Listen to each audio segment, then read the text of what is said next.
Please start, Parul. Ji. Good evening to our esteemed dignitaries, esteemed faculty, and our vibrant community of teachers and students connecting from all across the nation. I, Dr. Parul Jindal, along with my colleague Dr. Manjusha, have the distinct honor of serving as your Master of Ceremonies for today's momentous occasion, the celebration of International Women's Day. Celebrating 8th March is more than a tradition. It is a powerful global movement to recognize the progress and untapped potential of women everywhere. It is a day to honor the resilience that defines us and the excellence that drives us. The foundational strength of our society lies in its leadership and guiding principles. To symbolize the official commencement of this session, we move to modern tradition, the digital flag hosting. My request, our President Sir, to unfurl the ISA flag to signify our unity and collective endeavor. We remember that every time starts with a sharp plan and a powerhouse team to pull the trigger. It is now my profound privilege to invite our visionary leader, the President of ISA National, Dr. Naveen Malhotra, sir. Thank you, Parul. But for that, you will have somebody will have to make co-host to. I've joined through two login devices, so please, Dr. Rajiv, make all the Naveen Malhotra's co-host. एक minute यार, वो सारा वो पीछे चला गया ना, do it again. ठीक है, पारुल है. You can search Naveen and then make it. Yeah, just a minute.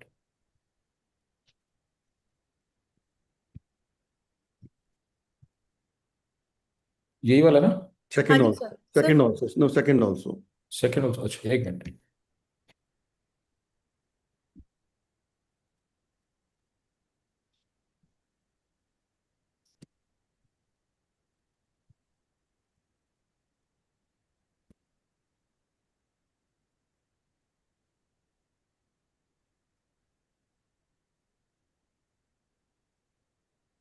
Yes.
आवाज नहीं आ रही.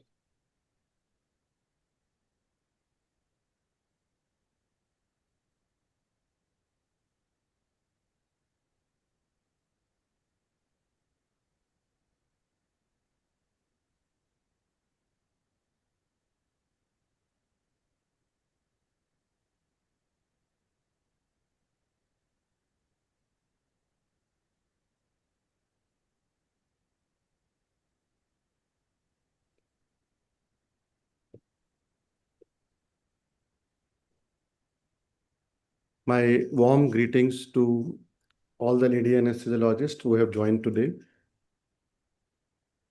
I convey my pranams on the eve of World Anesthesia Day to all the very respected teachers,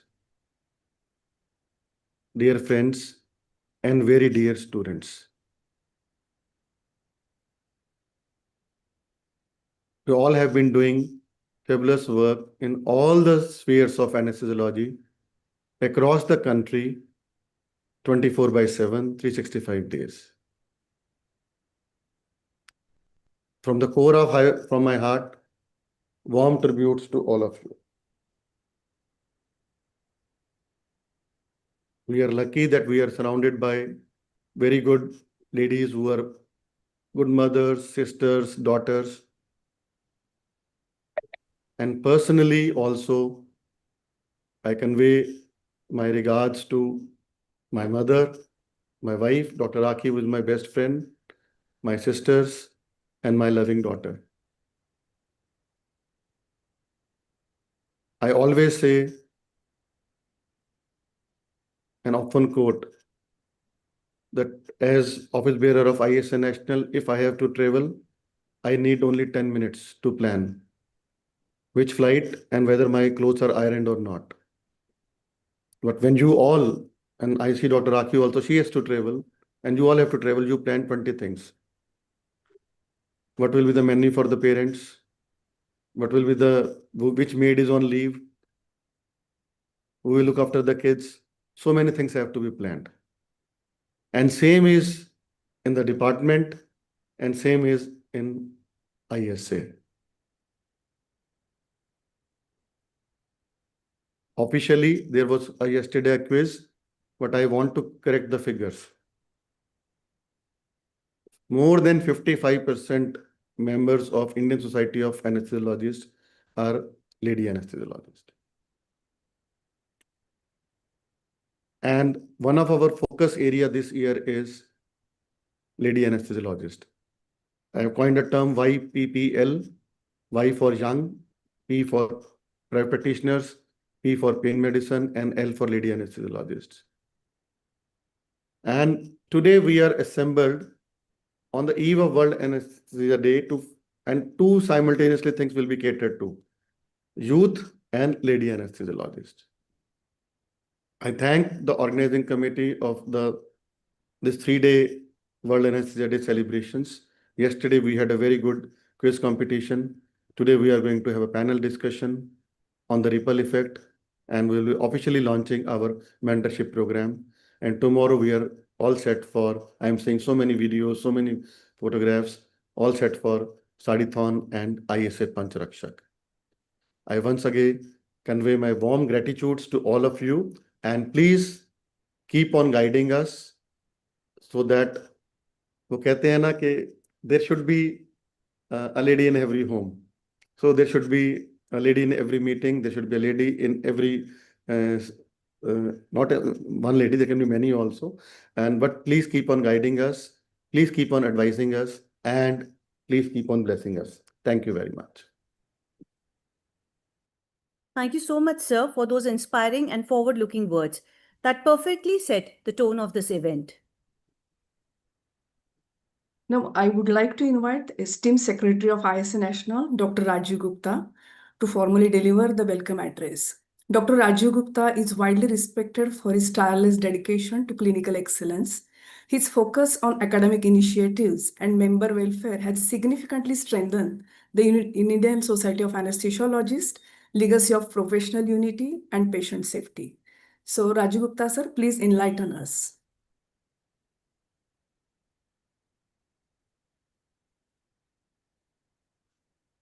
Respected all, सभी को वंदन और सभी का अभिनंदन. Very warm welcome to all of you on this special occasion as we celebrate International Women's Day. It is indeed a privilege for me as the Honorary Secretary of Indian Society of Anesthesiologists to welcome such a distinguished gathering of professionals who have come together to honor, recognize, and celebrate the invaluable contribution of women in our anesthesia society. Today is also a moment to reaffirm an important truth.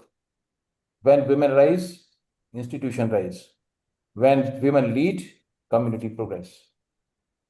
And when women are empowered, the entire healthcare system becomes stronger and more compassionate. Someone rightly said, there's no limit to what a woman can accomplish. And this is more evident in the world of medicine and particularly in anesthesiology. International Women's Day is not merely a day of celebration. It is a way of gratitude towards their commitment. It reminds us of their incredible strength and dedication in their homes, in their workplaces, and in the society at large. In the field of anesthesiology, women have played an extraordinary role, from operating room to intensive care units to academic leadership, research, and organizational responsibilities. Their ability to balance professional commitments with personal responsibility is truly inspiring. Within the Indian Society of Anesthesiologists, we are proud to see an increasing number of women taking leadership roles and shaping the future of our specialty. Their presence strengthens our organization and enriches the profession. Today's celebration is an opportunity not only to appreciate the achievements of women, but also to reaffirm our commitment to create an environment of equality, respect, and opportunity. Empowering women in medicine ultimately strengthens the healthcare system and improves patient care also. On behalf of ISA National, I extend my heartfelt appreciation to all the women anesthesiologists who continue to serve patients with dedication, uphold the highest standards of professionalism, and inspire the next generation of doctors. Let's remember a powerful thought. Empowered women empowers the world. So, happy International Women's Day. Let's celebrate strength, leadership, and limitless possibilities. Let us not just celebrate women today. Let us create opportunities where their leadership shapes tomorrow. So let us continue to work together to build a future where talent, dedication, and compassion are the only determinants of success. I wish everyone a meaningful and inspiring celebration of International Women's Day. Thank you. Long live ISA. Jai Hind. Thank you, sir. We appreciate your comprehensive overview and your steadfast commitment to the society. Mentor is someone who allows you to see the hope inside you. Mentoring is a brain to pick, an ear to listen, and a push in the right direction. We now invite our President, Sir, Dr. Marvin Malhotra, to launch the mentorship program and introduce the mentors to the August gathering.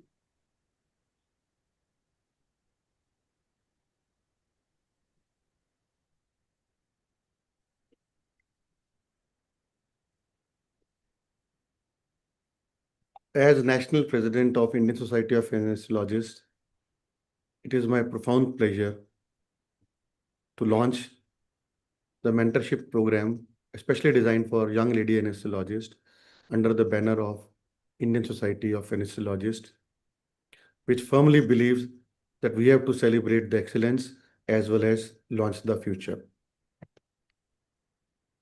It is rightly said that the foundations of our specialty are built by the visionary leaders.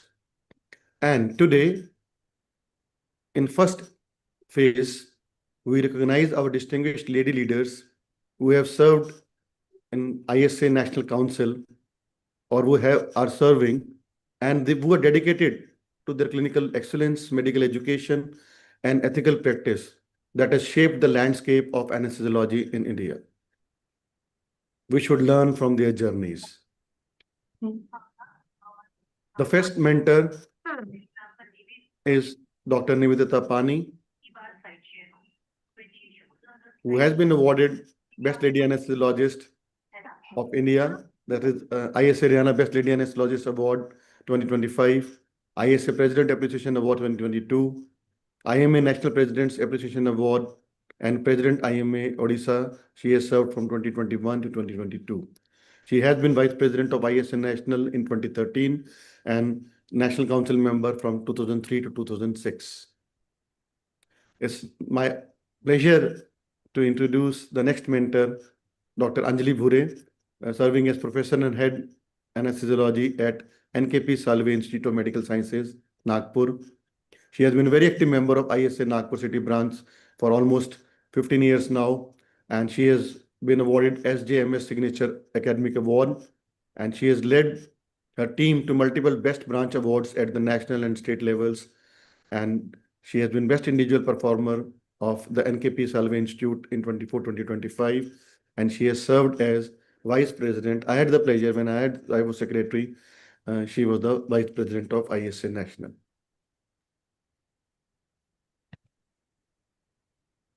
I warmly introduce Dr. Rekha Das, the next mentor, who is serving as Dean and Principal, Department of Anesthesia and Critical Care, serving as Professor also at Acharya Hariyar PGI Center, Cancer Center, Cuttack. She has been past President of ISA Odisha, past National Council member of ISA. She has been a peer reviewer and author of numerous national and international publications. Welcome, Madam. The next mentor is very dear Dr. Manisha Katekar, who is serving as consultant anesthesiologist and intensivist at Balwant Institute of Neurosurgery and Intensive Trauma Care at Solapur. And she has been governing council member of ISA National from 22 to 2025 with keen interest in neuroanesthesia and critical care. And she has served in various positions in ISA Maharashtra State as past president, vice president, secretary, and editor. Welcome, madam.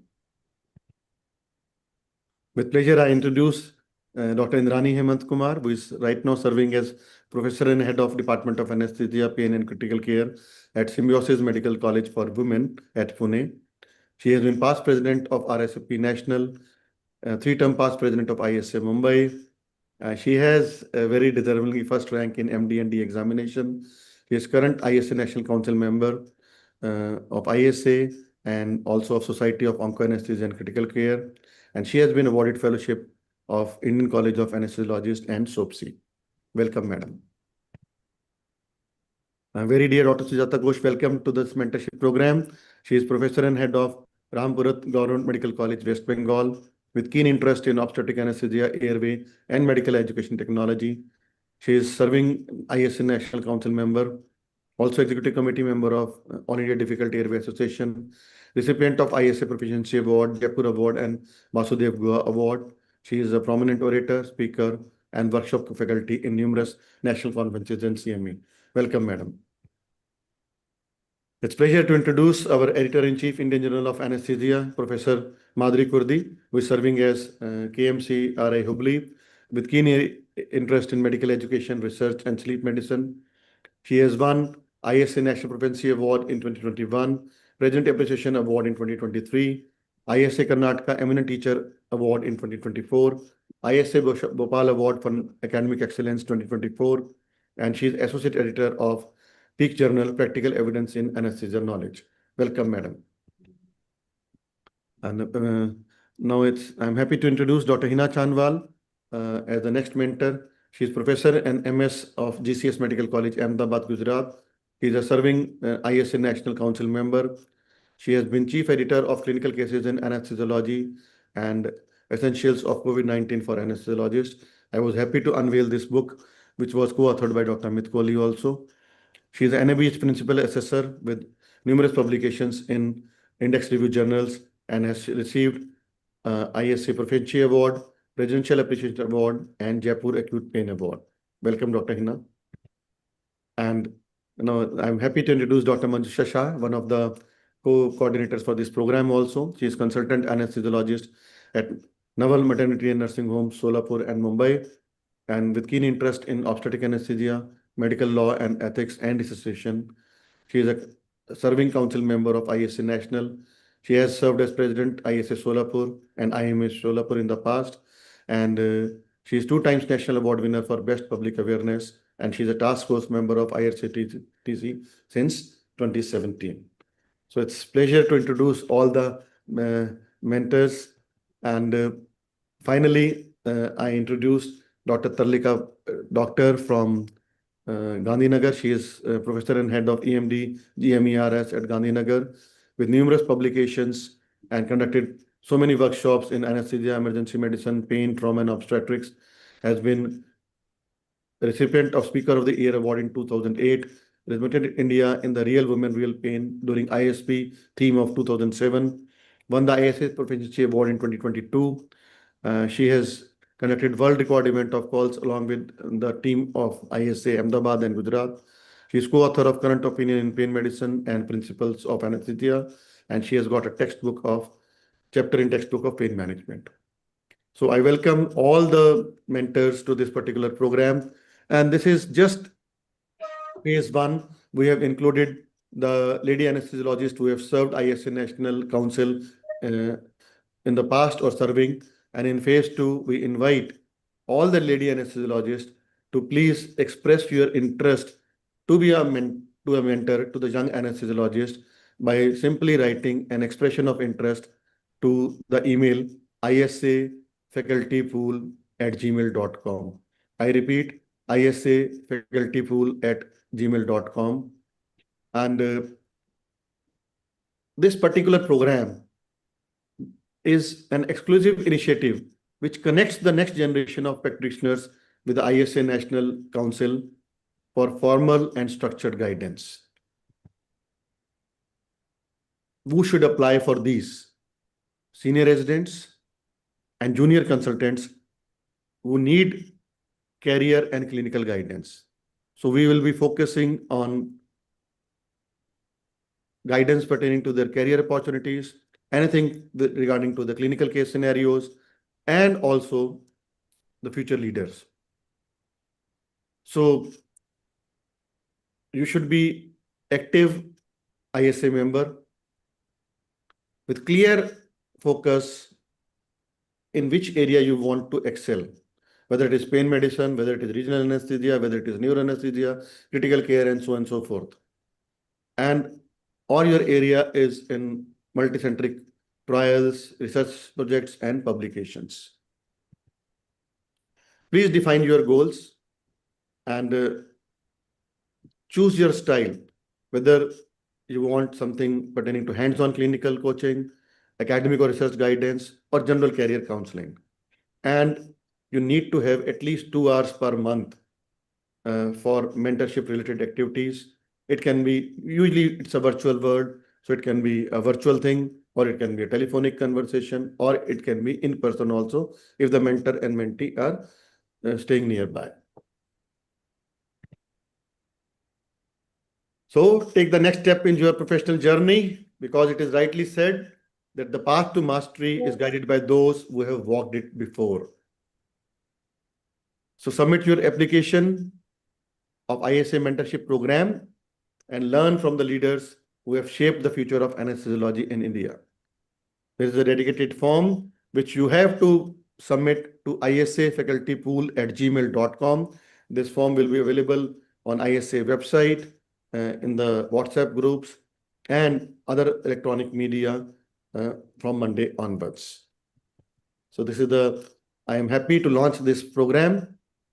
This is the exclusively designed form for this, where you need to put in your particular details, your professional background, your goals and motivation, and your commitment and availability.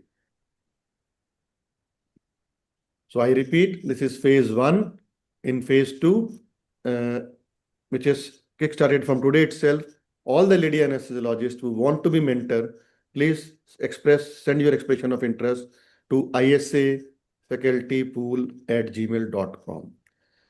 Thank you very much. Thank you so much, sir, for your kind words, your motivation, and your inspiration. We now transition to the heart of today's celebration, our panel discussion. The theme today is Ripple Effect: How Senior Mentors Empower the Next Generation. In the medical fraternity, knowledge is a torch that is passed from one hand to the other.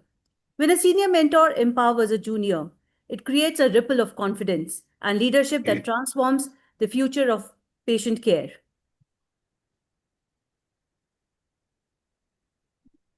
To guide this vital conversation, we turn to our intellectual leaders. I'm honored to introduce our moderators for today's panel discussion, Dr. Indrani Hemant Kumar and Dr. Shelly Mittal. Ma'am, could you please share the screen? You're the co-host now.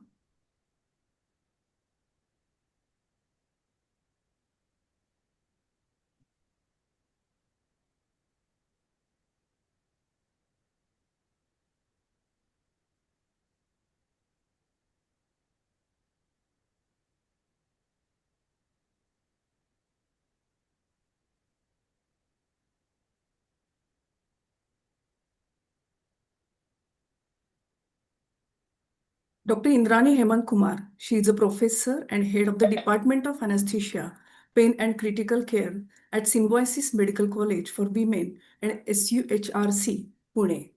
She is a past president of Research Society of Anesthesiology and Clinical Pharmacology, president state chapter of IPA, current governing council member of Indian College of Anesthesiologists, governing council member of Society of Onco-Anesthesia and Critical Care, governing council member of Association of Medical Consultants, Mumbai.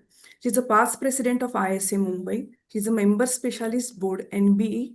She has awarded with the fellowship by Indian College of Anesthesiologists and Har Gobind Fellowship to train in cardiac anesthesiology at Pennsylvania. She has written more than 12 chapters in books. She received Natya Kalmani Award and Bharat Jyoti Award.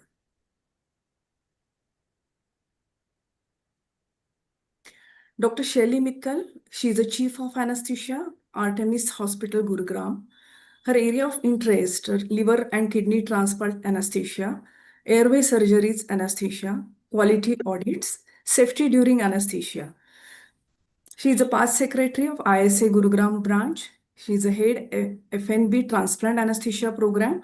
She is a AHS certified BLS and ACLS instructor. She has received Max Healthcare Excellence Award and she got felicitated in UA ISOCON 2022. I welcome you, ma'am.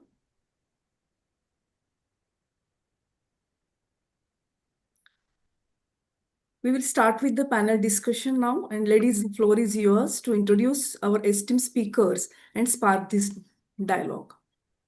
Over to you, Indrayani madam and Shelly Mittal ma'am. Thank you so much, Manjusha and Parul. First of all, let me start by wishing all of y'all Happy Women's Day. And Women's Day celebrating women's contribution, and that too ISA starting with the mentorship program. It gives Shelly and me great pleasure to welcome you all to this panel discussion on mentorship in anesthesiology. Anesthesiology is a specialty where knowledge, judgment, vigilance, and teamwork are crucial. While textbooks teach us the science of anesthesia, it is often mentors who teach us the art of anesthesia. How to make decisions under pressure, how to manage a crisis, how to grow as clinicians, teachers, and leaders. All these are taught by your mentors and not by any textbook. A good mentor not only transfers knowledge, but also inspires confidence, professionalism, and ethical practice. Mentorship is a cornerstone of professional development in anesthesiology, shaping clinical excellence, career trajectories, research productivity, and physician well-being. To continue the legacy of mentorship program, even if it is a rudimentary one, may be the first step in creating a career development curriculum. With this thought, this program was designed, and now let's continue with the panel discussion. So meet our panelist friends. The first panelist is Professor Jayashree Sood. I don't think anyone needs to know who Dr. Jayashree Sood is. She just doesn't need any introduction. She's Emeritus Consultant and Advisor, Institute of Anesthesiology, Pain and Perioperative Medicine, and Vice Chairperson, Board of Management at Sir Gangaram Hospital. Next is Professor Rekha Das. She's Dean and Principal and Professor, Department of Anesthesia and Critical Care, Acharya Harihar, PGI Cancer and at Katak. Professor Madhuri Kurdi, she is Professor, Department of Anesthesiology, Karnataka Medical College and Research Institute, Hubli, Karnataka. One minute. And over to you, Shelly. So next panelist is Professor Pratibha Natarajan. She is Professor in HOD Indira Gandhi Medical College and Research Institute, Puducherry. Dr. Manisha Katikar, everybody knows her very well, consultant anesthesiologist and intensivist, Balwant Institute of Neurosurgery and Intensive Trauma Care. Dr. Swati Chhabra, additional professor, anesthesiology and critical care, AIIMS, Jodhpur. Dr. Swati Kalotia, she is a freelancer consultant anesthetist in many of the hospitals. I request everyone to kindly mute their microphones, please. We are hearing a lot of noises coming from.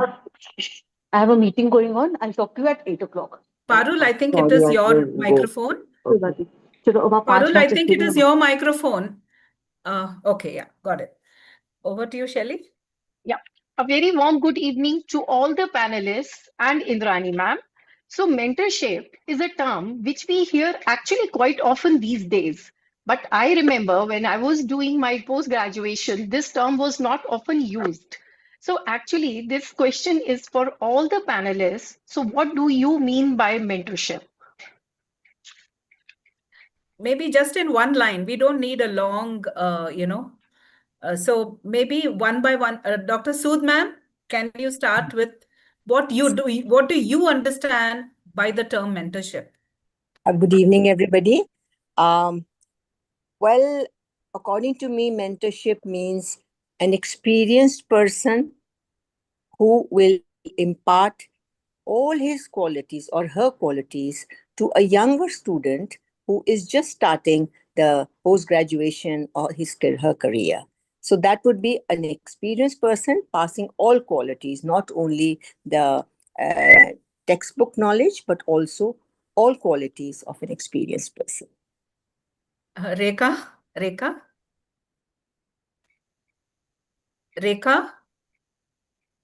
Das? I think Rekha is in a meeting. She had messaged somebody. Okay. Madhuri?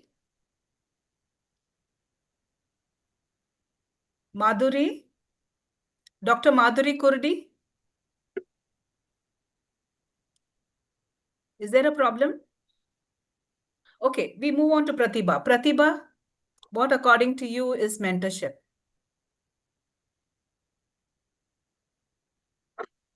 You are muted, Dr. Pratibha.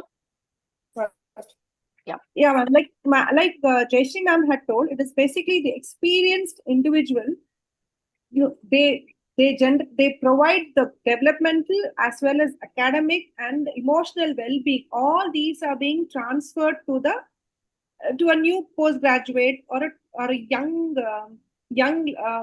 anesthetist who will be who will be able to fare well professionally, academically, and also emotionally. Okay. Manisha, what about you? Yeah. Good evening, all. First of all, I'm wishing happy International Women's Day to all lady anesthesiologists all over India, all over ISA, all over world. Yeah, I echo the feelings of and on the views of Jayashree Madam as well as Pratibha. The mentor, or what we call nowadays is a mentorship. It means an experienced teacher who is guiding his students or is guiding his juniors and supporting the students or the junior colleagues in not only in the profession but as well as in the personal growth. Okay. Okay. Swati? Good evening, everyone.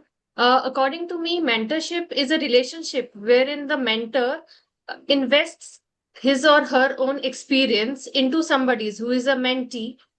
He invests and empowers growth, excellence, and independence. So it is very important that mentor supports the independent kind of person, that the mentee becomes more independent and excels in whatever endeavors he's engaged in. It could be at the level of profession or personal virtues as well. Including your personal thing, right? Yeah. What about Swati Kalotia? Good evening, all, ma'am. Ma'am, mentorship is like having a personal guide who is invested in the mentee's personal growth and boosts his confidence and helps him navigate the criticalities of the profession and deal with all the ups and downs as he has done in his past. Right. Okay. I think Dr. Madhuri has just joined. Madhuri, Yeah, do ma'am. you have any other opinion about Good, what you think is a mentorship good is? evening, ma'am. Am I heard? Am I audible now? Yes, now you're Yeah. audible. Yes. Yeah, ma'am. Mentorship actually, in simple language, I would say that it is like, seeing your elder brother or your elder sister or your parents at home, whom you see every day, and they inspire you, and they motivate you, they teach you things, and they solve your problems. So How only this well thing is in the said. professional life, not at home. That is what I would call a mentor. Very well said, Madhuri. I think it just put everything into one line of what we look at as a mentor. Uh, Sood, madam, uh, we heard about what a mentor is. How is it different from being a teacher? Because a teacher also does the same thing, teaches, they guide their student, they nurture their academic journey through their 3 years, of their MD or DNB or whatever it is. But, what's the difference between a mentor and a teacher? Indrani, you rightly said that a teacher leads the way in academics. So they teach them the scientific matter, the scientific material, and how to understand the subject. But a teacher will not really be compassionate or counsel you to become a good human being. And it's the mentor who is the overall person who's in charge of the overall character. So, not only the academic part, but we look into the growth of that person to make sure that he or she then grows into a very stable person who can then further not only be good in his academics, but also a good anesthesiologist, compassionate anesthesiologist, and all these. Yes, ma'am, absolutely. A teacher will be only specific with your teaching and, focuses only on your exams and your short-term thing, and it's only a formal role. Whereas a mentor is a lifelong friend, as you rightly said. It's a person who will be with you thick and thin through your life. Very well said, ma'am. So we just discussed that what is the role of teacher and what is the role of mentor. But as we share many responsibilities in our personal life, same is within the professional life also. We play multiple roles, sometimes as a teacher and sometimes as a mentor. So I would like to ask Dr. Rekha ma'am and Dr. Pratibha that what do you think when you should act like a teacher and when you should behave like a mentor? And if you can have some examples or some experiences, so you can just enlighten us. Yeah, ma'am. Basically, like ma'am told, teacher imparts the clinical knowledge. Like, you teach them how to manage the airway, teach them how to do spinal, or you teach them to interpret an investigation. All these are the role of a teacher. But when you take the role of a mentor, you are supposed to guide them for a professional development, their career development, and how to basically do a work-life balance. This is what a mentor does. So basically, you can tell them you guide them, like when they, like what to do, like a fellowship, probably a fellowship, following your MD, or, like even the other thing is like emotional well-being. You teach them how to react during a crisis, not only during the period of post-graduation or professionally, but even for any situation which they face in their life. So basically, a mentor takes a lifelong role, while a teacher just stays for about the 3 years. So this is how these are the few examples how you can differentiate between a teacher and a mentor. How I would look at it, Pratibha, you know what? A teacher, for example, I'm just giving you a small example. Say in the ER, they had a patient, with a vascular injury or, some injury for which, they wanted us to, injury where they wanted us to give a block. So the ER physician didn't know how to give the block. So she calls me, Indrani, can you please come down and can you give the block? She is not my student. It's a knowledge gap which she has, right? She has a knowledge gap for which she is calling me to give that. So that point of time, I'm a teacher. I teach how to do it. So that is a one-off kind of a task, maybe, whom I'm not committed to a person for a long time. Yes, yes. Somebody just requests me to teach something. Okay, can you help me? How do I do a spinal? I just teach a surgeon how to give a spinal. So that is a teacher. And whereas, a mentor, I think a lot has already been said about it. I mean, that would example I can give you about when you can be, when you're a teacher and when you are a mentor. You mentioned about the lifelong commitment, no, ma'am. That Yes, exactly that says is the word mentor. true. Very true. I mean, Manisha, why mentorship is very crucial in anesthesia? Yeah, you absolutely said very correct, Indrani. Ours is a branch where we lose a lot of adrenaline in our day-to-day practice. It is a highly demanding branch, and we need to take responsibility of each and every patient we anesthetize in our anesthesia practice. So we need to develop certain skills like clinical skills, the decision-making ability, and as Pratibha said correctly, the emotional resilience that is also needed in our day-to-day anesthesia practice. So the mentorship is definitely needed in our branch because it helps us to fight with the stressful situations, and it also helps us such kind of developing such skills by guidance through a mentor definitely helps us to maintain the work life balance also. Another important thing which I feel is that we should know professional ethics.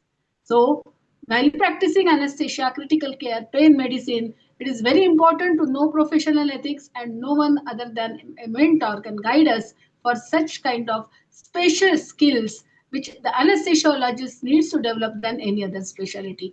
So definitely mentorship is crucial in anesthesia, and I must say I'm very thankful to our President Sir Dr. Naveen Malhotra for launching this program for Indian Society of Anesthesiologists. Thank you so much, Manisha. Very well said. Because of the, dynamics which is associated with anesthesia, there could be complications. And, young anesthesiologists need to, you have to infuse that confidence in them of how to manage the complications which can occur. And, so that we can reduce errors and, we can build that confidence in them. So therefore, mentorship is very, very crucial in anesthesia. So, Dr. Madhuri ma'am, so definitely we have discussed just now that yes, anesthesia is a very high risk, high stress, rapid decision making branch. So definitely the mentor in anesthesiology should also have some kind of special qualities to manage these stressful situations.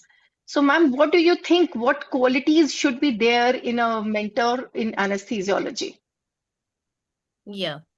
So, to become an effective mentor in anesthesiology, first of all, one has to build up a good image of a good anesthesiologist. Now, if your image itself is not good, how are you? How is your mentee going to take your teaching, or how is he going to inculcate what you teach? It is always said that students tend to imitate their teachers. So, just now we have discussed the difference between a teacher and a mentor, and there is some amount of overlap between the two. So, first of all, the mentor has to build up a good, decent image in front of the mentee so that the mentee will feel inspired by the mentor. Then, the second thing is the image has to be a strong image so that the mentee should feel secure with the mentor.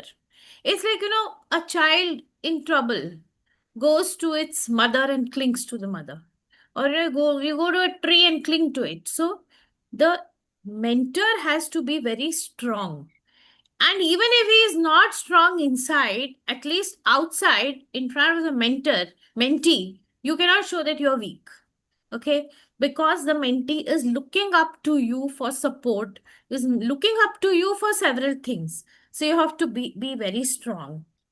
Secondly, the mentor has to have patience. It's very important that you should have patience. You cannot get angry with little small mistakes of the mentee, because we have to remember that mentees are younger than us. They are not our age. They are younger than us. They are inexperienced, and they are bound to make mistakes.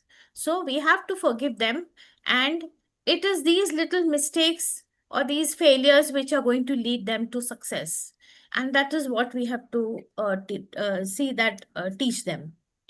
Then we should have we ourselves should behave like role models to them.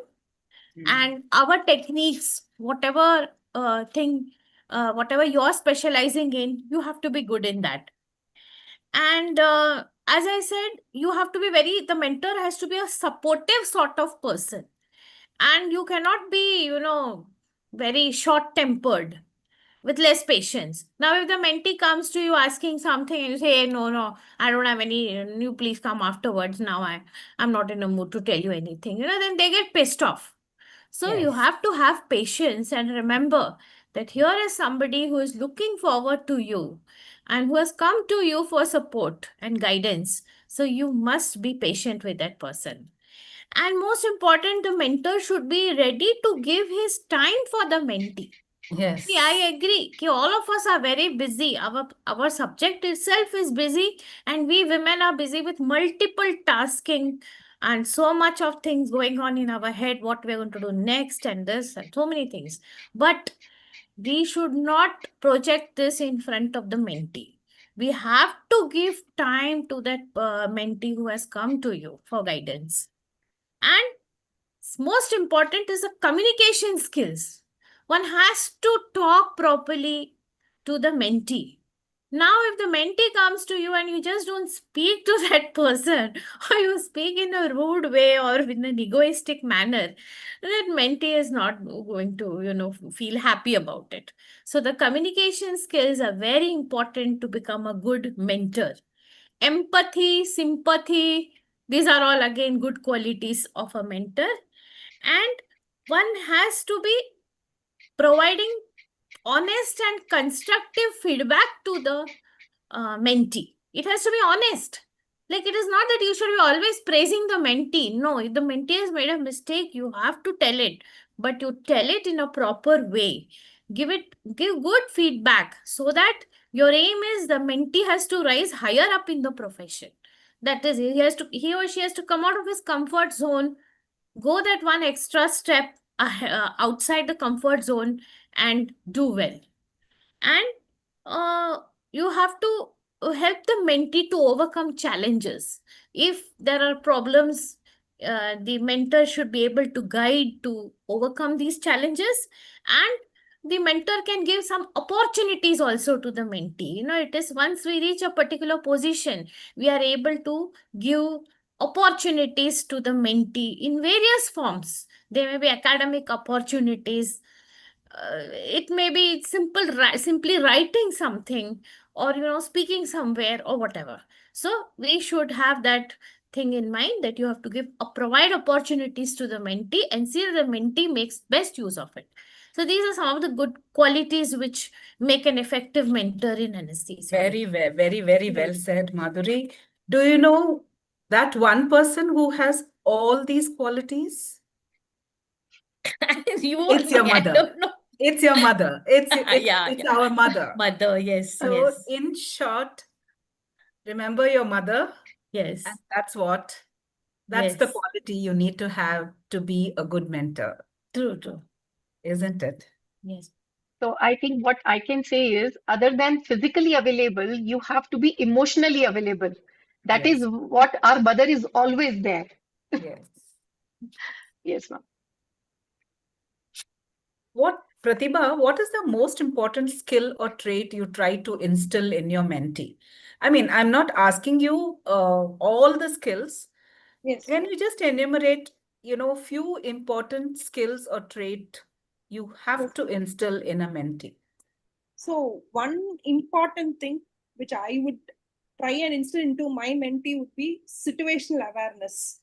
And also another important trait will be calm under pressure. So these two skills, if we are able to impart into our mentee, I think it will work out for any kind of situation.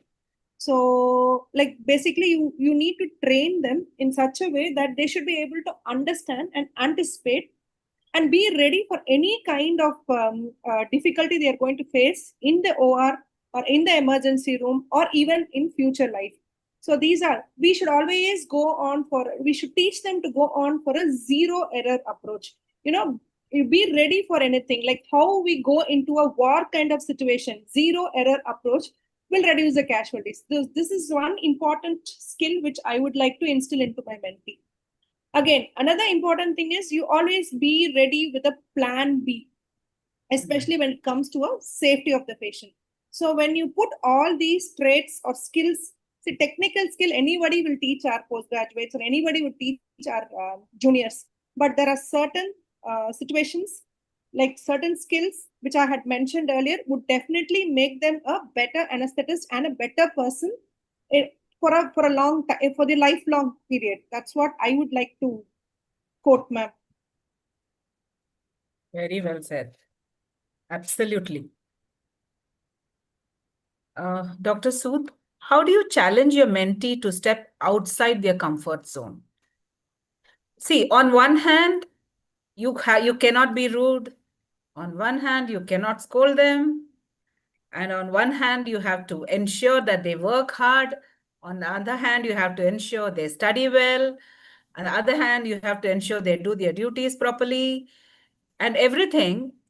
At the same time, you have to ensure that they step out of their comfort zone and they do everything. How can you do that?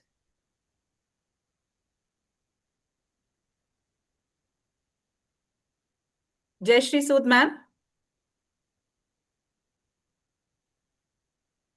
I think madam is muted. Is she Ma'am is muted? muted. Yes, she's muted. Madam? Madam? If Jayashree Sood, madam, cannot answer this, I leave it to any of the panelists to answer. Actually, I am also in Indrani, ma'am. I am also there, but I'm traveling. Am I audible? Jayashree Sood, ma'am is there. Yeah. I somehow couldn't unmute. Am I audible? I am not sure because I am not able to hear you properly also. Rekha, we can hear you very well. Okay. Can I have your question, please? Can you speak louder little? This question is to Dr. Sood, but we'll come to you. Okay. Yes. I'll just exit and make an entry quickly so that maybe I'll be able to hear you properly. Yes. Sure. Done. So Indrani, what was the question? Sorry, I was trying to unmute.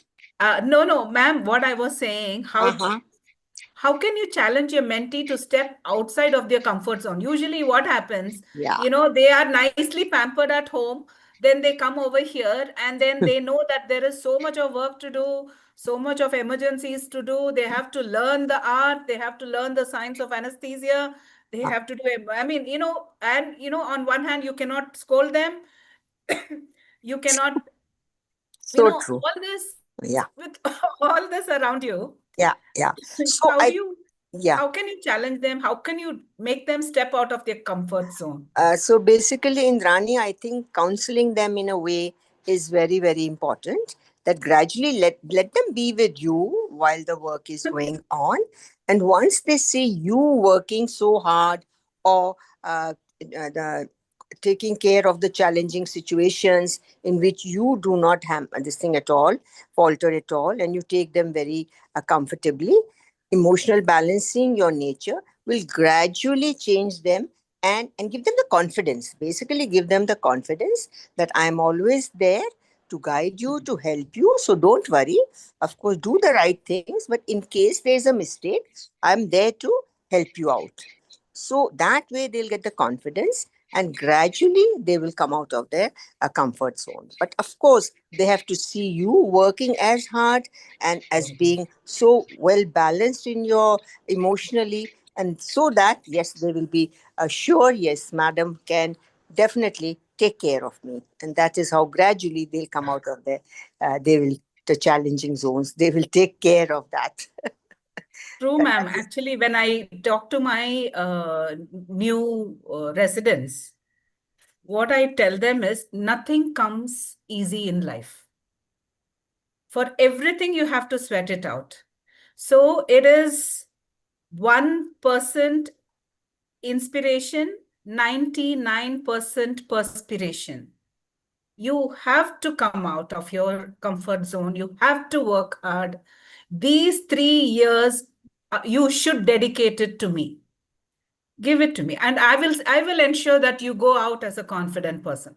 So as you rightly said, I try to tell them, that I'm there for you, but I need your support. If I extend one hand, I need you also to extend another hand to hold me.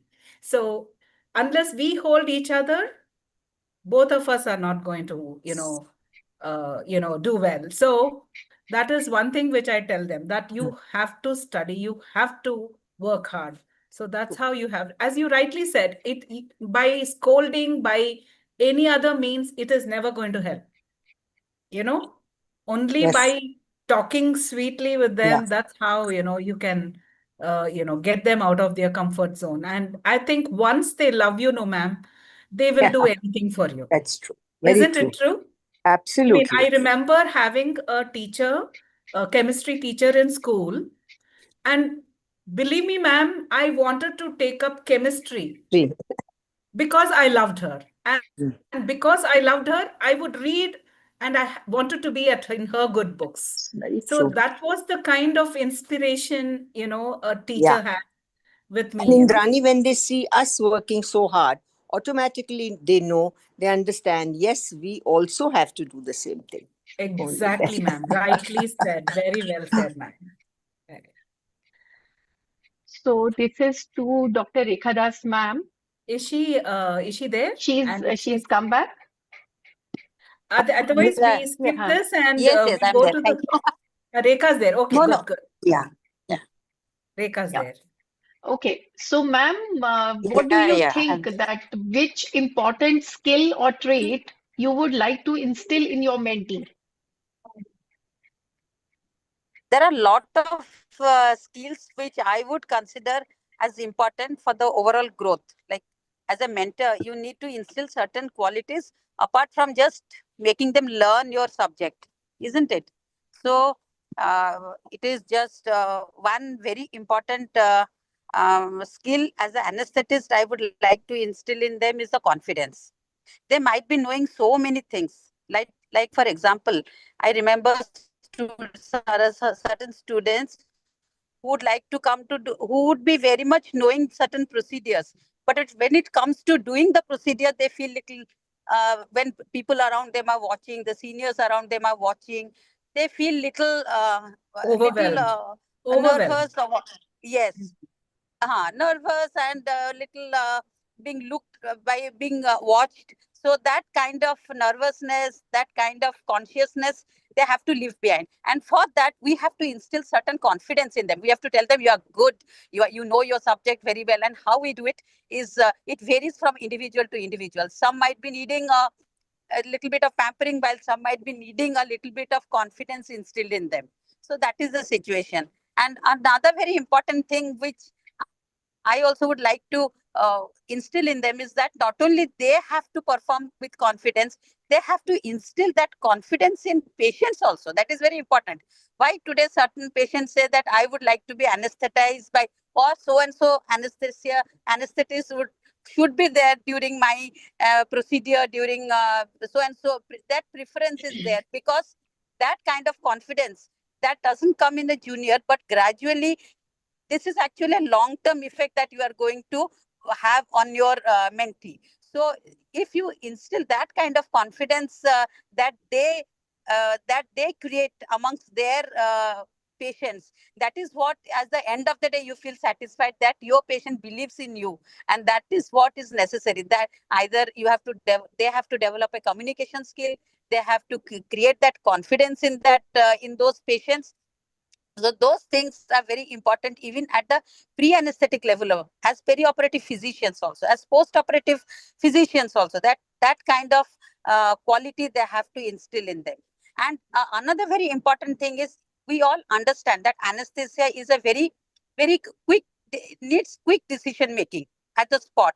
There are certain very stress level that comes during our performance. So we have to be very much balanced. We should not, and we should be very calm, yet we should be very quick in our decision making. So that kind of thing has to be put in the mentee mind, that you have to have this kind of authority in yourself, that Again, I think Again, I think we lost her voice. Rekha, your voice is lost. It's all right. I would like to just add, when ma'am was talking about confidence not in be perfect. yourself and patients, sorry, I think ma'am's connection is back. So Yes. that is what is required. They need to be very confident when they perform certain quick actions. They have to be calm. They have to be very much still. I mean, not still. They have to be very very fast. They have to be very quick. Yet they have to be very calm and composed during any emergency or any stress crisis.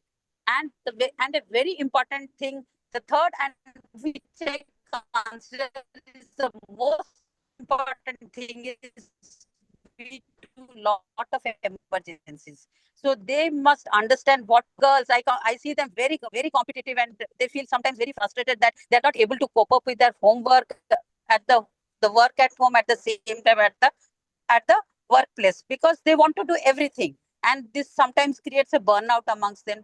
They become, they are very stressed out. And that is where the role of mentor comes. You teach them, you guide them how to balance both the at work as well as at home. So that work-life balance is what sometimes is a very important role as mentor we must instill in our, we must gradually teach them.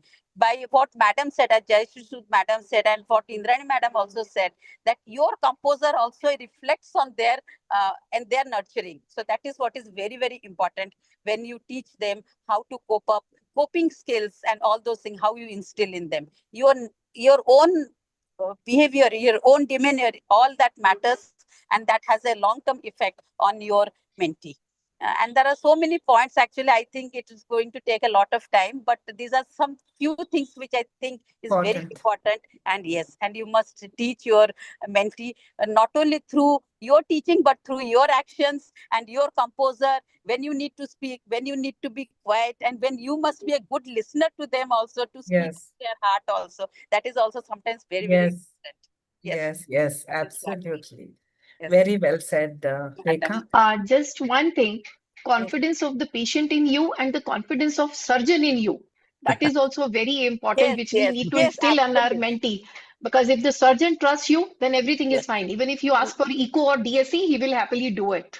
Yes. Actually, the surgeons only recommend sometimes that that is very important. Absolutely. Yeah. So next question is to Dr. Swati and Dr. Swati. So has your mentor helped you overcome any sort of major challenge in your experience? Can you share something with us? Swati Sure, ma'am. Chabria. Yeah. I'll go first then. Thank you. So if I have to share anecdotes, that would be from my life, probably if I'm allowed to share that here. So I'm blessed to have excellent mentors which have, helped me shape the direction of my journey, both professional and personal. And I know I cannot give it back to my mentors. So, but what we can do as a person is to give it forward to future mentors, current mentees, and current students, mentees, everyone. So we have to give forward. We cannot give back to our mentors. That's for sure. Around 10-15 years back, when I was a senior resident, I was really overwhelmed, like how to balance the clinical responsibilities and the new academic expectations, because you're growing in your career, not only as a resident now, but you have new responsibilities, that you have certain academic expectations, also research responsibilities apart from clinical. And I was newly married also. So I was really overwhelmed with all the situations. So my mentor helped me. They asked me to, step back, take a deep breath, prioritize the things, my goals. And they also emphasized that growth in this specialty, which is anesthesia and in general any specialty of medicine, it's a marathon. It's not a sprint that we have to do everything at once. So we really have to set our goals. And all this guidance by the esteemed mentors, they helped me regain clarity and confidence in myself. And it shaped the way, and that's the way I, help my juniors and mentees now. So that's one situation which helped me. And another was a few years later when I had to make a decision about moving from one established institute in my hometown to a new institute far from my hometown. So it was really great to see that my mentor made me sit there on and had a paper, pros of moving, cons of moving. So we had all these subtopics of professional reasons, personal reasons, what do I want, what my family wants. So that helped me decide, to move from my hometown, established institute, to a new institute away from my hometown. So that's how the mentorship thing has helped me. So that's all I have to share here from my own personal journey. Thank you. Swati? Yeah. Swati Kalotia. Yeah. Yes, ma'am. So I would like to share with you all that I was a diploma student in JJ Hospital, Mumbai.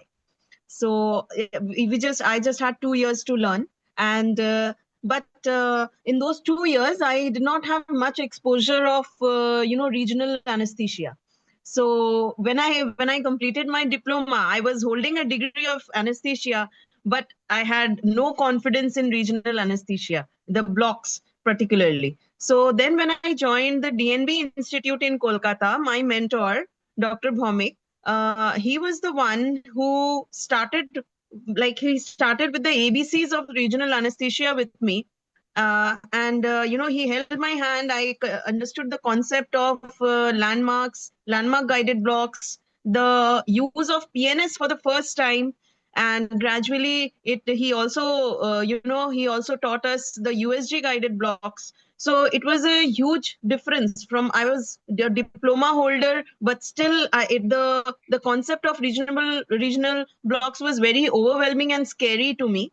But then sir helped me to gain that confidence to go forward with it and try it independently later on. So that is one thing, and till today I am very thankful to my sir for that. Wow. Wow. Really nice, really nice.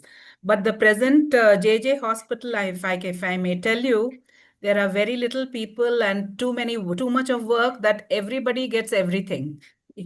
There's too much in Ma'am, the ma'am, in right 2 years, now. ma'am, actually the third year residents used to get the chance of giving blocks, and we used to just observe. I see. So No. What I wanted to tell diploma you is there's people. a lot in the plate in JJ hospital. That's what I wanted to tell you. Okay, ma'am, situations might have changed now. Good to Yes, know yes. that, ma'am. Yes.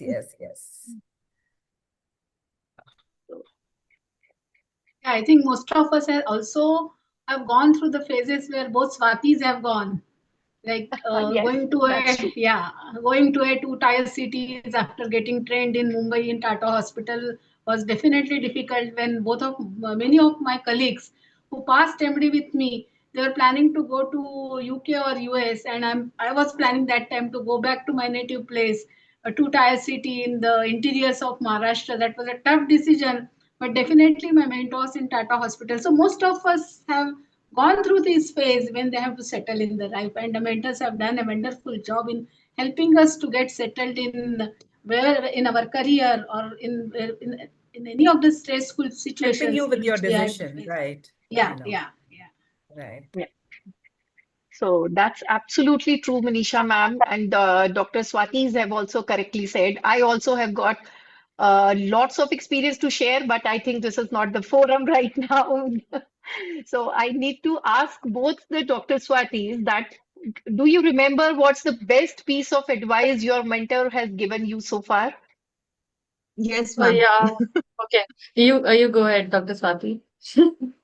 Ma'am, among many advices, one advice of sir which I'll remember till I die, and I face it every day, is sir used to tell that all these surgeons, especially gynecologists, they come on horses. They're always on horses, but you don't get swayed away by the fake, the illusion that they create of urgency. Always do your pre-anesthetic steps one by one, each and everything, checking of the patient, checking of the OT, checking the drugs, checking the investigations, everything. When everything is all right, then only you go forward. They will always come with fetal distress. They will always come with some high TLC, but you stay calm and follow your steps. Absolutely true. Absolutely. Very well said. Very well Yeah. said. Swati Chabra. Yes, ma'am. So there have been many advice there, but the best one which I remember is I was told by my mentor that do not just aim to be a good clinician, aim to be someone who tries to improve the system around. So that system could be OT setup, ICU setup, or how the research scenario is with the students, how the academics are done, or even how the professional societies like ISA and other societies I'm associated with currently, like RSA. So do something, to improve the system overall. Because just being a good clinician is not enough if you want to take your society forward, the specialty forward. So that's how you have to make the systems work and improvise them according to the current scenarios. So I would say that was the best advice, which I'm still following. Yeah. Very true, Swati, because if you concentrate only on yourself, only you benefit. But if you concentrate on the system, it will go on an auto mode. If you Yeah. leave, the next person will do the same thing. You True. know? So True. it's a fantastic piece of advice. Fantastic. Thank you. Again, Sood madam, what are the areas? I think we skip this. Again, we go back To Dr. Swati. So, what do you think? Though we have been talking about mentors till now, that what are the qualities of mentors and what they should do and what all. So, what do you think? What is the role of mentees in the success of the program? Okay, so we have been talking about mentors and mentees. So we understand that it is a two-way relationship. So role of mentee, I think, is as important as the mentors. So while the mentors, they provide guidance and share their experiences for the benefit of mentees, the mentee should also bring forth the curiosity and openness to any feedback. And then they should be willing to take initiative. It's not just like you are being spoon-fed by the mentor. So mentor will not tell you, okay, do this, don't do that. So they'll stimulate you to think and foster that, independence in you, that you will take the decisions which are right for you, for your hospital, and for your specialty at large. So a mentee should ask questions, then reflect on the advice given by the mentors, and actively work on improvement, which makes this relationship, which is a two-way relationship, more meaningful. Yeah, that's what I have to say. Nice. Rekha, are you there? Rekha? Madam. Okay, Rekha, Yeah, I'm there. how do you provide Yeah. a constructive, actionable feedback without discouraging your mentee? Because see, they may not be all the time doing the right thing. Okay. So Yes. at some point of time, you have to keep your cool and you have to do something about it. Yes. So how can you do it? Yes. The most important thing is if your mentee has done some mistake or has done something in spite of you telling not to do, it is that in front of others. What I feel is it should be between the two of you. You can call the mentee to the room or you can take her aside, and at that point also, sometimes it is not, sometimes at that particular point it may not be proper to point out a problem or a mistake in the mentee, but that can be told later on. And if it is needed to be said at that point, then we can be telling them in a very constructive manner. I think you have already used that word constructive. You want an example of it? We'll be happy to have it. Like, for example, one of my students recently, she had put a central line. Okay. And the line apparently had gone upward into the IJV. She had put a subclavian line which had gone to the IJV. Okay. And then she had forgotten to do a check X-ray on that patient. Okay. And there was a little bit of swelling on the face. So when I asked for the X-ray, she hadn't done it, but somebody from the back said, somebody else who was there at that site said that that point of time said that it had been done. It was either to cover her up, or it was ignorance, not having looked back into the previous data, whatever, because this girl had come as a next person in turn. So she had apparently not taken care of that, whether the check X-ray had been done, and she had not put things into place, why the swelling of the face had taken place, and why the whether the X-ray was done or not, but she just covered her up. So at that point, I wanted to call her, but she was not available. The next day when she came, I was not very happy. I was actually I was very angry. But instead of telling her why you did not do this, I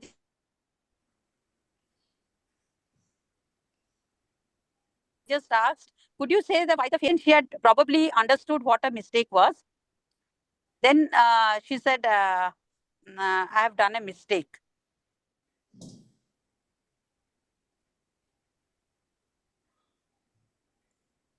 So when your mentee understands and is probably your all your efforts, in a way you have been rewarded in the sense that she understands and she's ready to be compliant and ready to correct herself. But had she not agreed on that point that I don't know, madam, and I don't know, but I have put the line correctly and all. Had she wanted to defend herself, probably I would have told that please be careful, because our patient is our priority, and a patient have totally surrendered themselves to us. So it is our responsibility to see that our patient is well taken care of.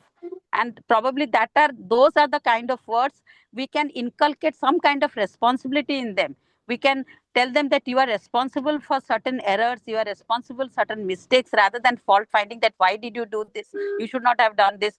This is your responsibility. If anything goes, patient have surrendered themselves to us. So it is our responsibility to take care of them. We are their caretakers. And it is, had it been our parent here, been one of our, had the patient been our parent, or if we had been taking care of our parent, had we done this, would we have done this kind of a step? Would we have been careless about not doing a certain procedure? So we can put the patient in as a parent of our mentee, so that she understands the problem better, she understands the mistake better, and that is way of constructive feedback that we can give to the mentee. So this is one example. We are having this kind of so many scenarios in a day-to-day life, in which we have to explain them in a manner that they put themselves in a like what do you say, like as if they understand, they're put in a situation where they really understand, they feel what the mistake that they have done.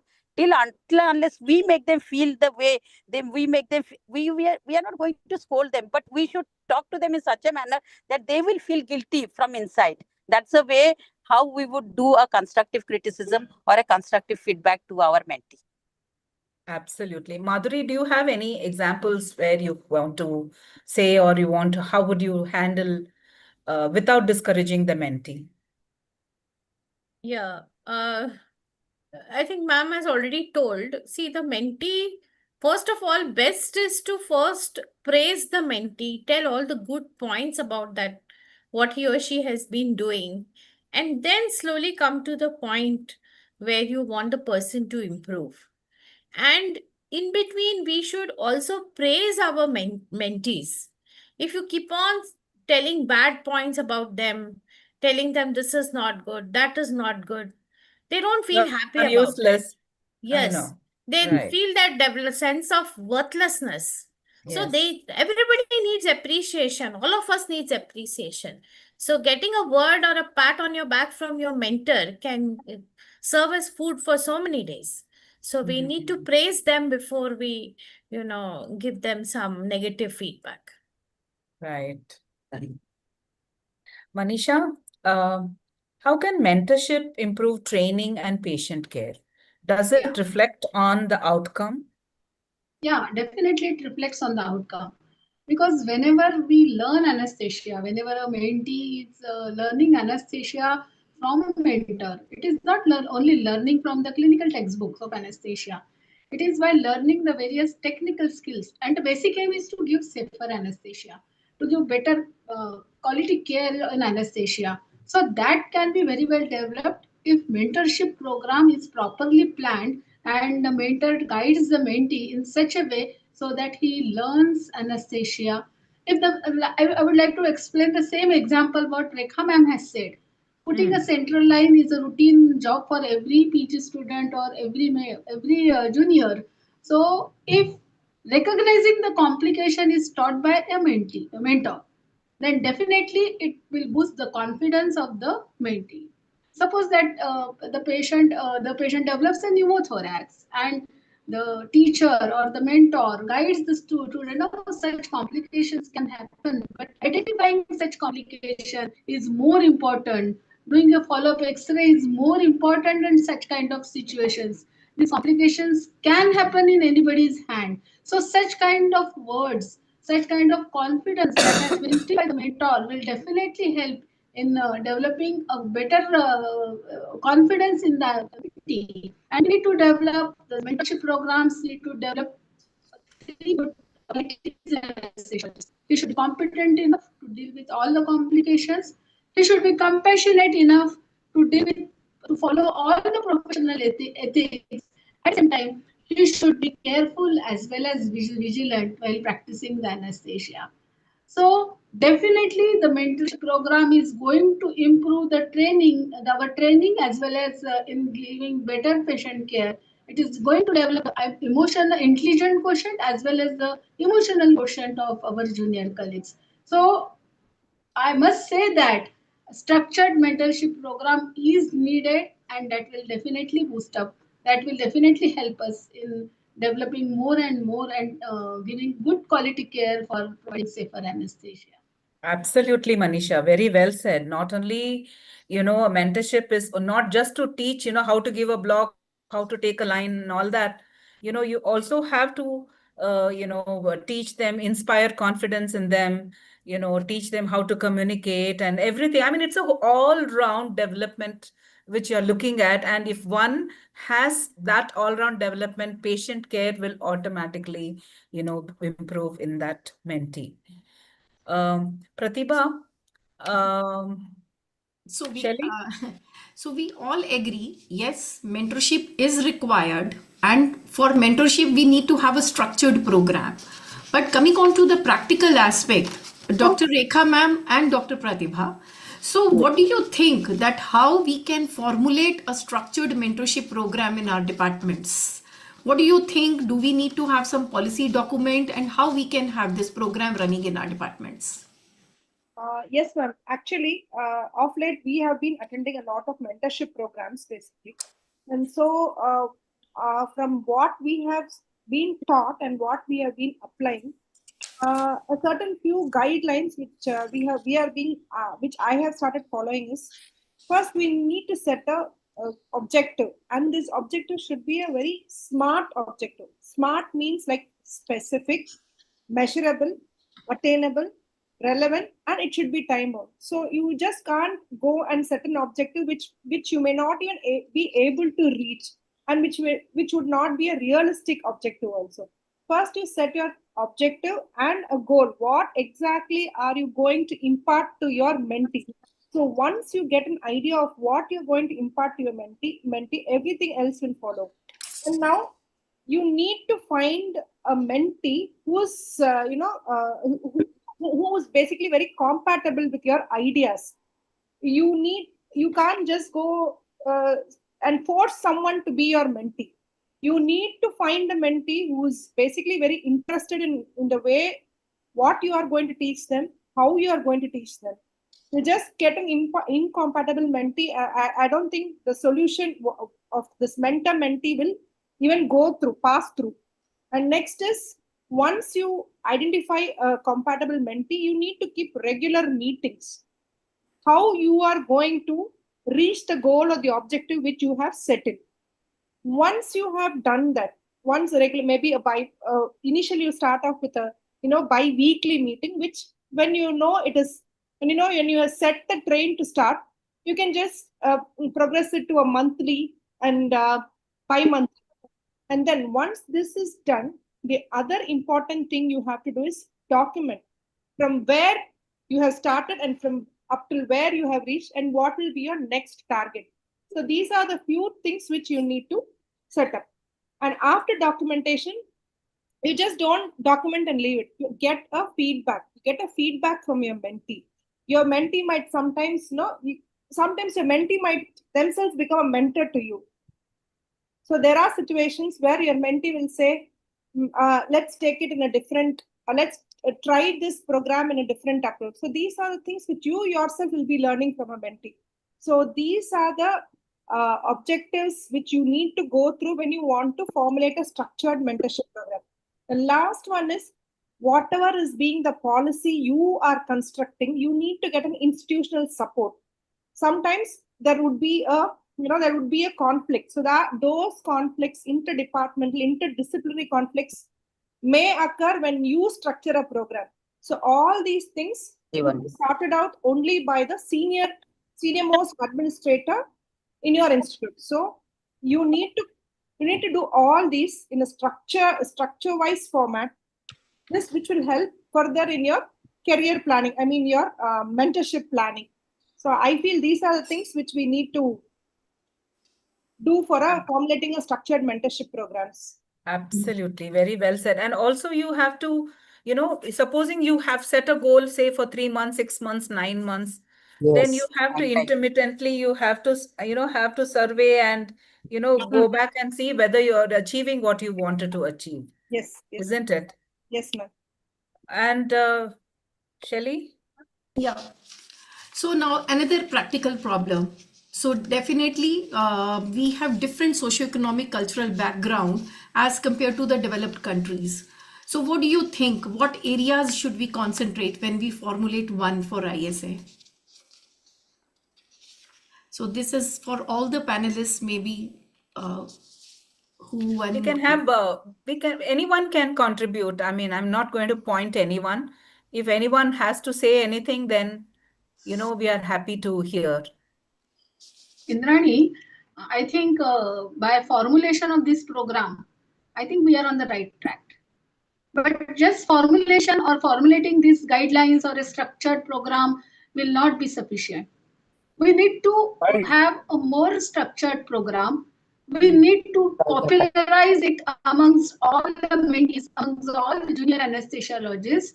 It should be widely acceptable to all the young budding anesthesiologists. So we have taken the first step. We have introduced this on the platform of ISA. We have included some phase 1 mentors. We are going to include phase 2 mentors in few days or in a few course of time.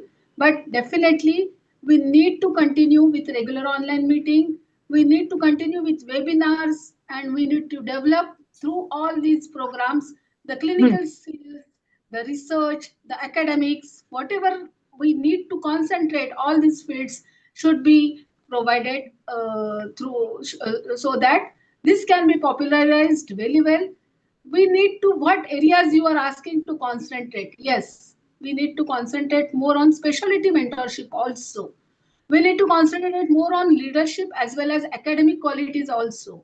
And what Pratibha has said, we need to have good feedback from all our mentees.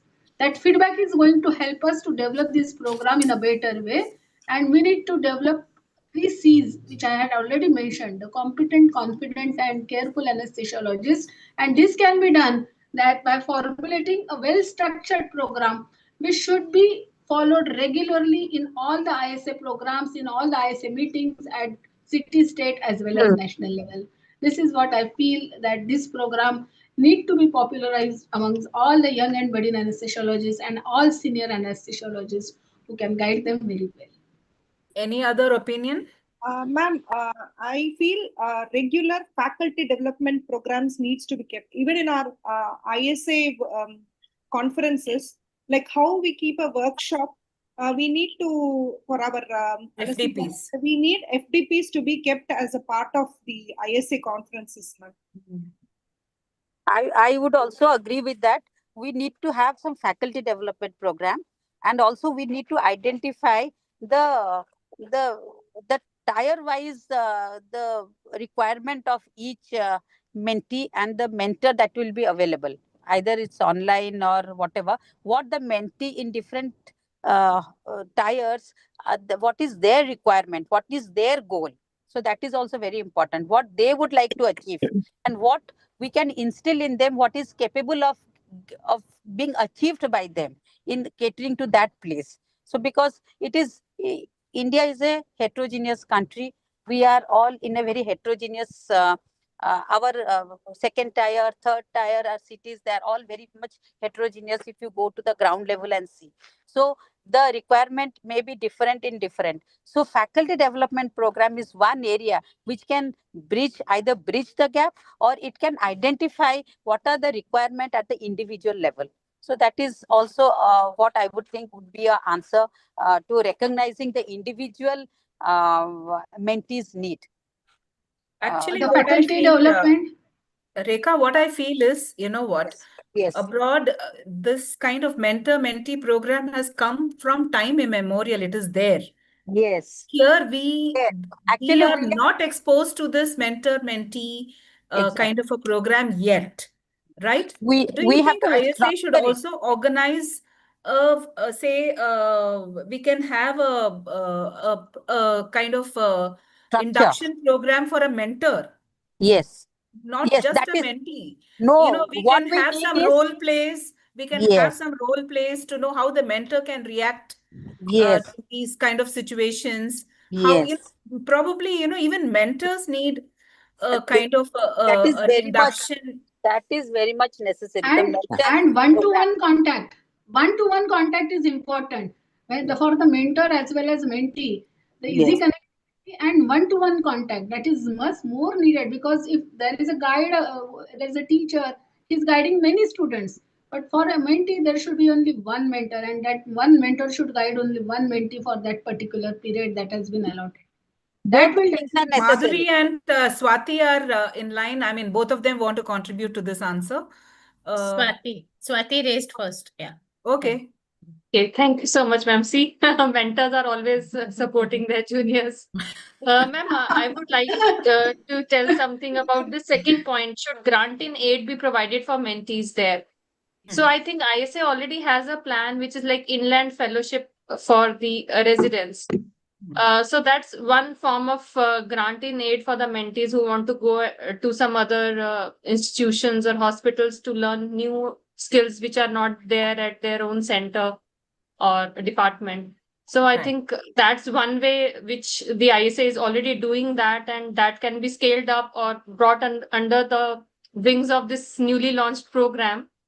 And as far as the areas, I think we should get the feedback from the mentees also, like what, like for the communication skills, the technical, non-technical skills. So there's like vast areas, and such a big professional society or a big family that ISA is. So research, academics, clinical, technical, all the skills can be, there, because we are a huge society with so many different centers who will be able to nurture the needs of the mentees.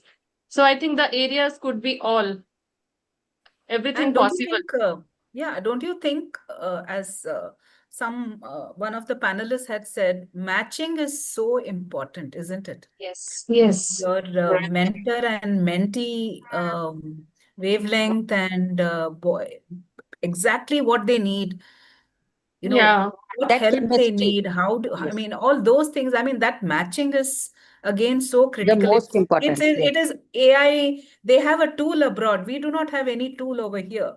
Yeah. So that matching can also be, not very much in the comfort zone in terms of cultural similarities and, the language similarities, but also a challenge a little bit. So not 100% matching, but certain mismatch, to prepare them for the unknown, which are not in their comfort zones. So somewhere to strike the balance. And in fact, the specialty interest should be also same. A mentee should have a mentor who has the expertise or who has an interest in the same specialty in which the mentee wants the advice. True. That is, I think that is one of the basic requirement. I mean, you should have the, the what do you call, the expertise first to call yourself a mentor. Yeah, Indrani. Yes, ma'am. Hi. This is what I was just feeling, that for all mentors, a program is very essential to develop a mentors program, because we all feel we can be mentors, but it's not true. Everyone doesn't have the quality, so we have to. True, ma'am. Madam, We we need the same. I mean, you should have role plays. You should Yes. have scenarios. Yeah, because mentees will give all their requirements. There's no problems because they have come to, learn and They things. have surrendered themselves to you, ma'am. Yes, but it is the You mentor have to who has give to. them everything. Yeah, it's very important. Madam, in our hospital, we are having faculty development program. Yes. It is not for anesthesia. What we need is particularly for anesthesia or for other subspecialty of anesthesia. So because we are getting what a faculty training is for the general, as a doctor we are getting as teachers, but not specifically for our specialty. That is what is required actually. The ISS should do that first, the faculty development program of ours, so that we also know we are performing optimally. That is also very important. Is We the president identify and our secretary listening? But Rekha, you're so senior in your Yes, ma'am, listening. state over Listening there. I think carefully. you can. Good evening, all. Can I suggest Tarlika, something, yes. ma'am? Yeah. Sure, ma'am. Tarlika ma'am, sure. Yes. ma'am is there. Happy Women's Day to all of you, lovely ladies. And I just wanted to add to something what Dr. Rekha said, that in the institutes, madam also will agree, we have the mentor-mentee program for the final MBBS students. So they select their mentors, they come to us, we work together for about 3 months, and then they are supposed to present something. So, and we all were trained in a faculty development program, that what are the requirements from our side and what are the requirements from their side. We have to just compromise with each other, and the wavelength is very much mandatory, as madam said. So this is a very beautiful idea, and I think we must encourage this. Thank you. Thank you. Madhuri, you wanted to say something? Yeah, ma'am. I wanted to say that the real testing of mentorship, the program, it occurs after the student passes out and enters into the world of practice. So in the post-graduation period, it is mostly the postgraduate guide who is the mentor, most of the times. Now, when the student steps out into the world, then comes so many problems for them. And now, since we're talking about women, it is the girls who face a lot of problems. They have to enter into family life, and then they have to go through pregnancy and childbearing, and everything becomes different once you go out. So it is at that time when a mentor is very much required for them. And what I feel is these how ISA can help in this, the monthly meetings of all the ISA branches. They're a very good podium for mingling of the mentors and mentees, the seniors and the junior consultants all come together. And it is not that, as you said, we feel good with everybody. There is that one somebody whose wavelength you it really matches. So it is very possible that at these meetings you will find that suitable mentor for you, who is from your local place, who knows all the problems which you're going to face, and who has gone through everything, and who can guide you through this time, through these difficult times. So Yeah. there, I think I say plays a role, I think we can just go on and on. We are going short of time now. Yeah. I think we will end it with saying that it is a ripple effect, right? So why do you think it could, how will it have a ripple effect? I think all of you can contribute to this. Today's mentee is tomorrow is going to be a mentor. So whatever guidance, whatever confidence, whatever training, whatever expertise that he has received from his mentor, if he passes on the same to his juniors, then definitely it's going to have a ripple effect. And that will be definitely more encouraging. More and more generations of anesthesiologists getting trained by mentors is what the dream which we should look for. Very true. Just as how, we have this famous saying that my mother-in-law bothered me, so I will bother my daughter-in-law. So my mother-in-law took care of me, so I will take care of my daughter-in-law. Yes, it can be in a good sense, right? Yeah, very true. Very true. Multi-level impact, ma'am. Multi-level impact, ma'am. So very well conducted. Very nice. Thank you all, my lovely panelists. I mean, y'all were so awesome. And, we had a wonderful discussion, and I hope मैं doctor everybody Naveen liked Malhotra it. हूँ और मैं इस ISA का राष्ट्रीय I want to say one thing. So we were discussing what mentorship is. Indrani ma'am, this is for you. So Indrani ma'am actually not only guided me for preparing this panel discussion, she mentored me. So this is mentorship. Absolutely true. That is one line. This is mentorship, what Indrani ma'am has been with me from past few days.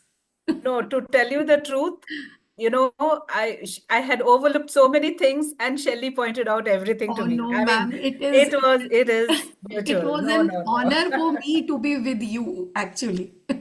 It was a two-way mentorship. So now this is going to be a lifelong relationship, right? My mentor. Absolutely. What a wonderful, wonderful panel discussion we had, and hats off to all the panelists.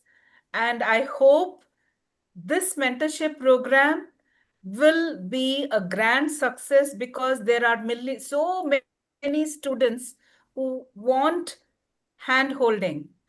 And it is so nice that our president and secretary have had, this idea of having this mentorship program, so that, all our students can benefit. There's so much of wonderful teachers in ISA. And here is one area where, you can make use of all of them and help, handhold so many students. And I'm sure this is going to cause a very big ripple effect. Thank you so much, my wonderful panelists. Thank you. Thank you. Parul. It was we enjoyed this really very nice. Thank you, very Dr. well Indrani. conducted. Thank you, Naveen sir. And thank you, Dr. all. Raju Gupta.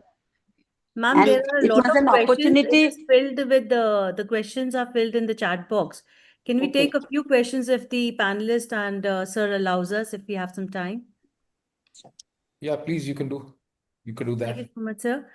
So, Manjusha ma'am, over to you.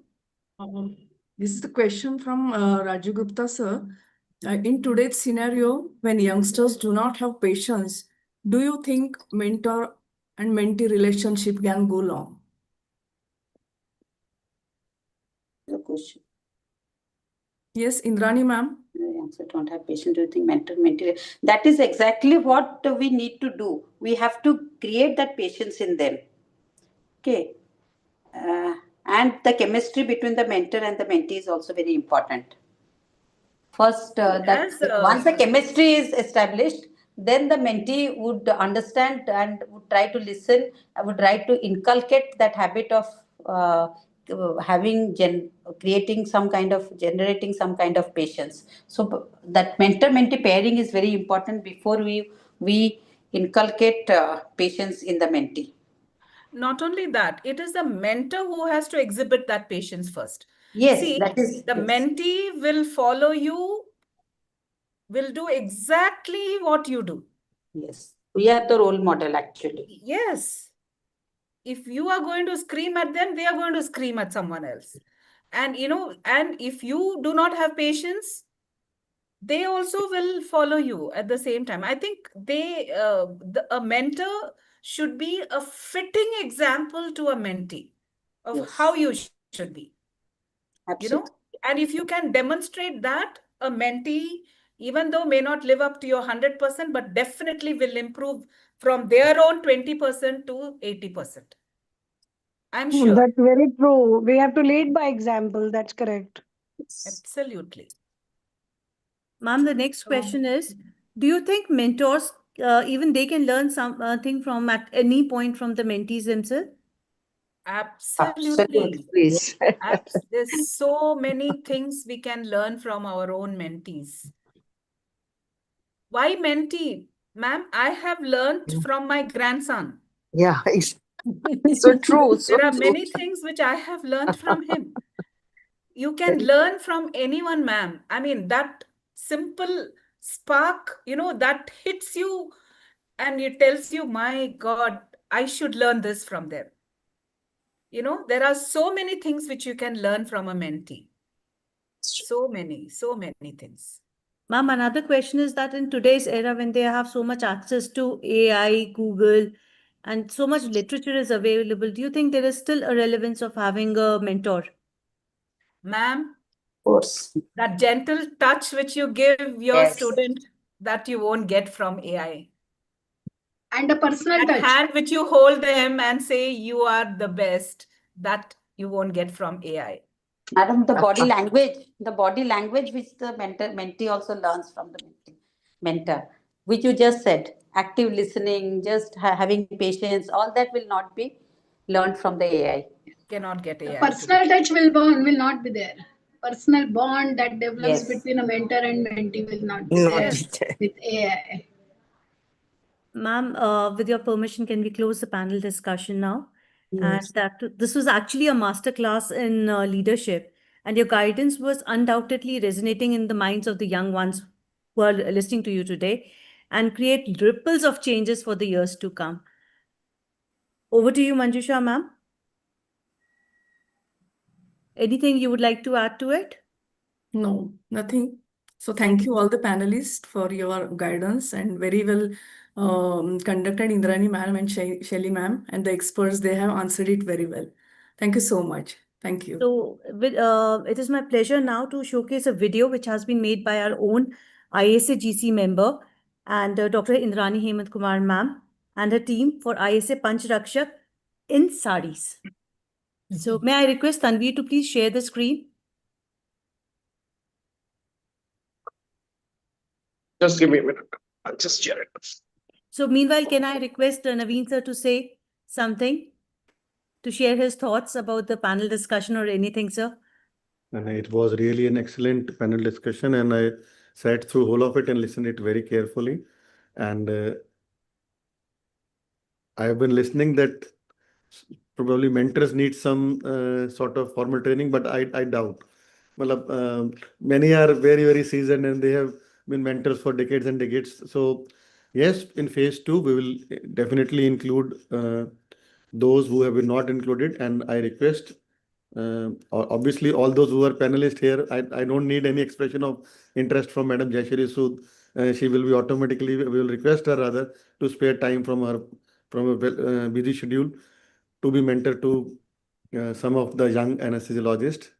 Anytime, Naveen. Yeah.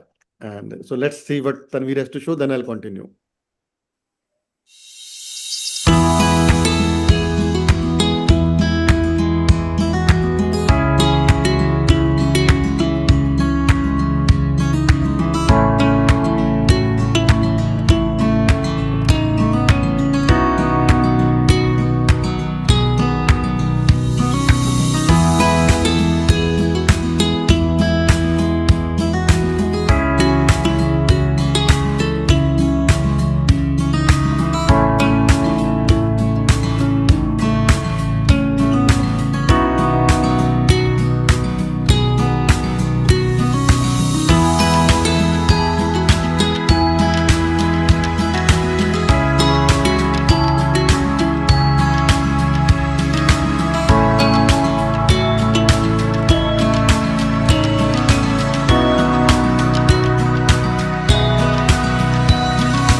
useful during emergencies, especially during a heart attack or a stroke.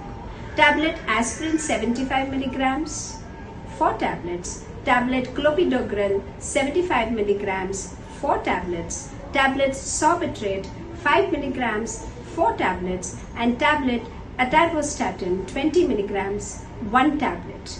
These should be always there in your emergency kit at home.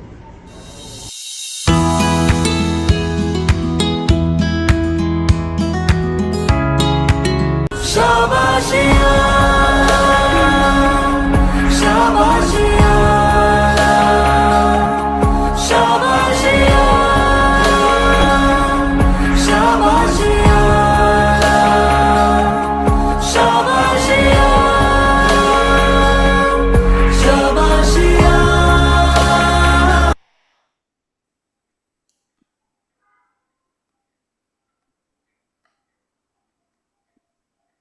This is an excellent video prepared by the Symbiosis College for Women and led by Dr. Indrani and her team. And I'm very enthusiastic to see tomorrow's Sadithon in different parts of the country. And I've been seeing the flyers of different cities across the country. And really, um, uh, people in Gurugram also tomorrow, when we are meeting in the Yes, sir. We are for meeting tomorrow. tomorrow we are having a state level cricket tournament. So ladies are all geared up. So second thing which I was sharing was that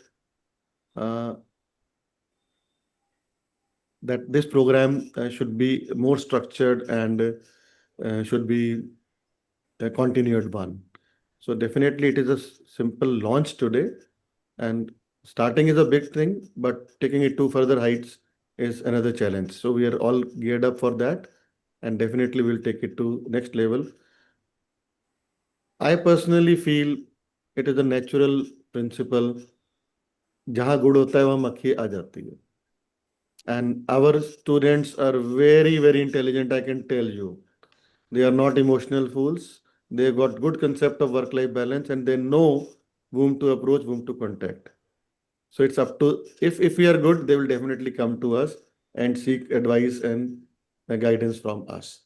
So with this, we can not only help them academically, clinically, in research, but into their day-to-day personal problems also. They're going to the extent of financial issues, personal issues. So we can all be there to guide them. And yes, they follow you. They follow you.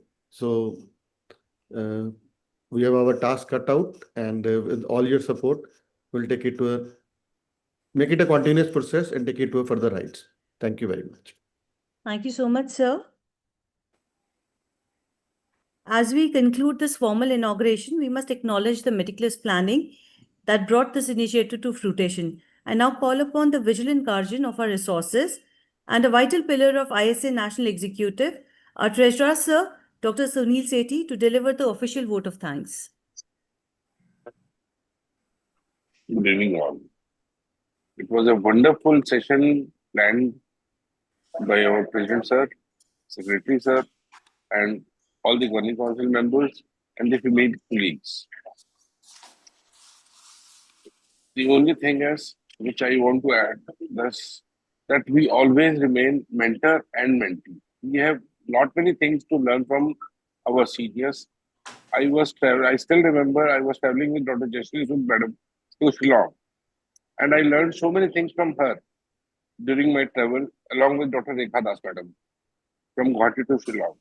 So it is very difficult to say when you become a mentor and when you are mentee. I still travel with Dr. Chavda sir, and I learn so many things. You always remain mentee as well mentor to so many people.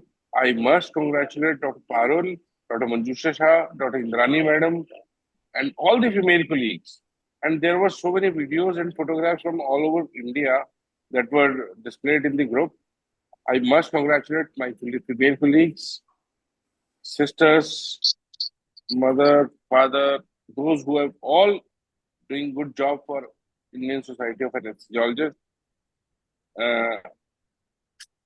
With folded hand, I thank all the participants and the delegates also.